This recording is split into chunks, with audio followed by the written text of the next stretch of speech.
Started off so well, didn't it? I mean, when you think about it, many people were intrigued by this particular drama, even though, of course, Harry and Meghan claimed, well, initially at least, that they didn't watch it. But then, of course, they did sort of succumb to the, yes, we've actually seen bits of it, on that now infamous Oprah Winfrey interview. So as you can imagine, Harry and Meghan's main employers, Netflix, would be looking for some kind of support, particularly on this very final series of The Crown. This is the penultimate series, apparently, and it will start with, of course, that tragic death of Prince Harry's mother, Princess Diana, in that tunnel in Paris in 1997. You would have thought that alone, the invasion of privacy, would have made him rethink his association, but seemingly even that can't put him off the almighty dollar from Netflix. More importantly, though, they have another crisis on their hands. As ever, let me explain. Hi, good morning. Neil Sean here. Nice to see you. And as ever, thank you so much for joining me.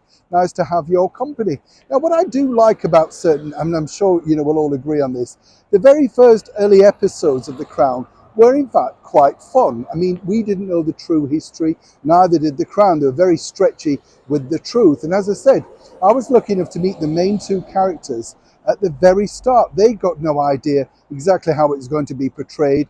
They'd no idea what the reception would be, but this gave really Netflix its very first big hit. Fast forward a few years and of course it's become rather unsavoury. Currently, of course, playing Her Majesty, should I say our late monarch, Her Majesty the Queen Elizabeth II, is the esteemed actress Imelda Staunton. She follows on from quite a few other individuals. And the bottom line is really that most people do define the the sort of biggest portrayal of our late Queen as Dame Helen Mirren. I mean, she did pull that off incredibly well. What's interesting now, though, is that Imelda Staunton, portraying the Queen, has decided that she cannot help promote this latest series. That's right, this is rather convenient though, don't you think? This is because they are part of still the aligned striking actors in Hollywood, the writers' strike, and she wouldn't feel comfortable alongside her husband Jim Carter if she was to undertake any of the promotion and indeed publicity surrounding the very final series. Netflix aren't too bothered, let me tell you, because they know by her simply coming out and saying that generates some kind of publicity. What's interesting is it the right sort of publicity? Insiders tell me, though, that a lot of cast were, while taking the almighty dollar, a little bit embarrassed about their association with the Crown because of the distastefulness of course, these episodes.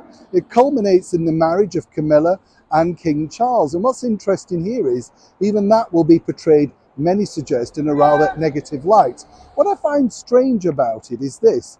Really, when you consider this, if I were Netflix, I would have put some kind of clause in there, considering that this costs £10 million per episode to film, to make sure that everybody was on board singing from the same hymn sheet.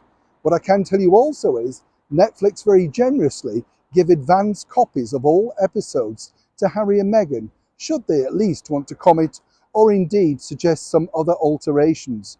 So far, according to that source, they've never heard back. But then again, we know, don't we, that they secretly do watch it. Neil Sean in the very heart of London.